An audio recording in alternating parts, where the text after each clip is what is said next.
breaking down the absolutely biggest shockers in the lock hair community. I know some of you guys probably like, what is she talking about? I'm talking about the expectation versus reality. Let's talk about it. Let's talk about it. So, honestly speaking, my expectation in the beginning of my life journey was that, I'm going to have perfect locks from day one. They're going to look perfect. They're going to be perfect. Sorry, I just didn't realize I had this in the way. Move that out the way. From day one, I'm like, okay, I'm gonna have perfect locks. They're gonna be manicured and they're gonna look great and shiny, and they're gonna do from day one. That was a whole lie. That did not happen. That was a lie. That was not reality at all. The reality was I faced frizz from day one. I faced, chaotic wild hair that did what it wanted to do from day one. There was never a period in the beginning where it just automatically did what it's supposed to do and it was just a lock, and I had to do nothing.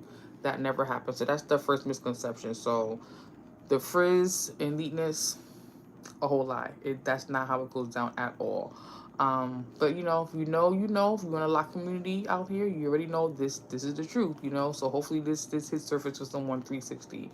Um, for me, I realized the first 3 months, when I first got my hair locked, that first 30 to 60 days, I couldn't touch my hair. I went to get my retwist. I did not think my hair was gonna look the way it looked immediately. After my first retwist, after my first twist, it looked like the entire thing came completely out. Like I couldn't see my parts, I couldn't see my roots. Like it looked like it all came apart. Like it looked like a big afro with like little stringy tips. And when I went to get that retwist the next time for my second month of being locked, I'm like, she was able to retwist this again because I felt like it was all disheveled. It was all a mess. I couldn't even see my part. It looked like I didn't even get a starter lock kit at all. Like I didn't even get my starter locks period. Like everything like a big bush.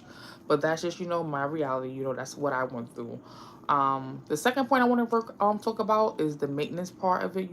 My expectation was like, okay, I'm gonna never have to touch my hair. I'm gonna never have to wash it, condition it, do anything. I'm gonna just wake up and go. It's gonna be just that simple, and that's why I'm doing it. I'm here for all of that, and that was kind of a lie. In the beginning, there is no such thing as you could just wake up and go. You don't have to not do nothing. That's a lie. You have to do something to your hair. You cannot just wake up and go like in the beginning. In the beginning, if you just wake up and go, people may think you just woke up and just got out of bed. Like you need to do something to it. So that was a false reality. You definitely need to clean your hair. You need to definitely give it mandatory scalp care, mandatory, conditioners, oils.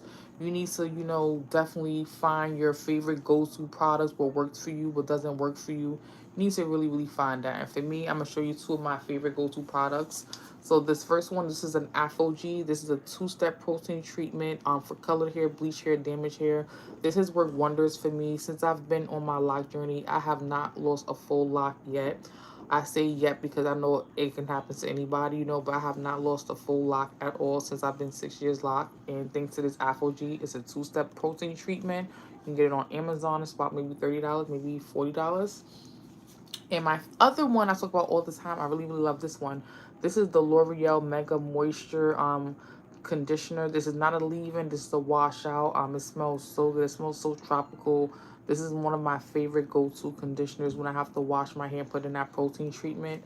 That protein treatment has like a really strong scent. So this is a nice floral, lovely, lovely scent. And I leave it in between, 5 to 10 minutes, doesn't matter, but that's just my thing. So just quick visual if you guys want to catch it, screenshot that, go on Amazon, you can find it, try it. Leave a comment, let me know if you tried it, how it was. But moving along, another part I wanted to mention too in this part of the process is, the the reality and expectation regarding your hang time, your length, what we call the shrinkage, like I did not think I was not gonna not have hang time. I just was gonna have hang time the entire time. And when I did not have hang time, I was like bugging out. I'm like, where is my hair? What happened to my hair? Like, why does it look like I don't have any hair? Like, what is going on here? That was not my reality, like that is not what I expected. Well, sorry, that was not my expectation, but that was my reality, and that was a real, real hard part to get through. There was a lot of shrinkage. There was so much shrinkage, in the beginning. Hey, Cynical, how are you? there was so much shrinkage that I feel like I should have just did the big chop just to avoid how much shrinkage I had. The shrinkage was so bad that I started out with hair that was to the my shoulders. My hair was like pretty much like right here at the shoulder part when I first started. When the shrinkage part came in, my hair shrunk from the shoulder all the way up to my ear. So I'm gonna say I lost literally maybe about 5 inches of hair. I don't have a visual, but if you go to like my lock journey, like the first beginning years, 5 years, scroll down to those shorts, you'll see the shrinkage. The shrinkage was like up here, like to my ear. I was not expecting that, but that was my reality. I didn't understand how the lock process works, so that's another thing. That's another flag to be aware of. Like your hair will go through the shrinkage part. There's no way to avoid the shrinkage part unless you're gonna just wear wigs and cover ups and hats and scarves and do styles on top of your hair. That's the only way you're gonna avoid seeing the shrinkage phase at all. But you're gonna definitely go through the shrinkage phase, and that was something different. But there's no way to get about around that. That is the beginning of the life journey. That's just how it works. Um, Moving along, I wanted to touch base on, if there was any questions at all regarding the journey, regarding people who are on the journey, been on the journey, been there, done that, popped in, popped out, had experiences, you left, you quick. Any questions about that? I'm going to answer that right now, but if there's no questions, then that's cool, fine, and dandy. I'm going to just move along to, the starter phase is difficult.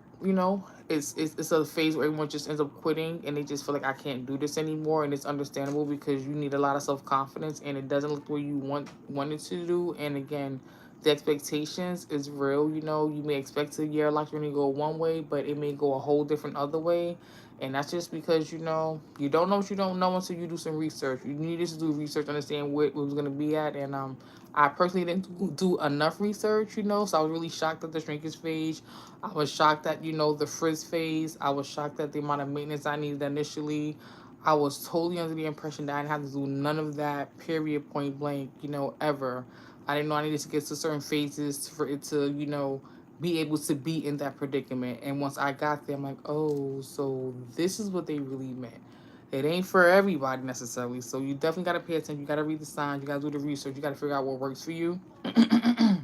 But I want to just take a moment to just let people know I definitely dropped a few videos recently on my channel. Definitely go check them out if you haven't checked them out.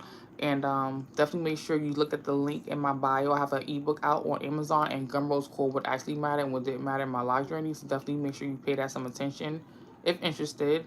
And that's all I got for you guys. Thank you guys for watching, tuning in, subscribing, liking, popping through my channel. Ow. Wanted to send some, some real tea. Shout out to the cynical one regarding, the expectations and reality. The expectations may be, I'm going to do this journey because I don't have to do my hair anymore. I'm going to do this journey because I want my hair to grow real fast. I'm going to do this journey because, I'm tired of spending money outside of the salon. Or I'm going to do this journey because I feel like, it will fit me. Everyone has their own reason why they do the journey. Don't get me wrong. But at the end of the day, you got to find out what works for you. You got to pay attention. You got to, do your research. And you got to not be shocked by the things you're going to go through. You're going to go through shrinkage. You're going to go through hella frizz. You're going to go through wild and crazy locks going all over the place. You're going to go through actually spending money in the beginning, to make sure you can tame it and get the best products for you. Hence, these are my best products, my favorite go-to products. I still love and swear by these products. And you're going to go through uncomfortable stages. There's no way to get around it. It just is what it is. The only way to get around those stages is to wear a wig, wear a hat, wear a scarf, or continuously get protective stuff on top of your hair so no one knows. But thank you guys for listening to my rant. Peace out. Have a great one. It's good talking to you guys. And that was my short video. See you guys in the next one. Bye.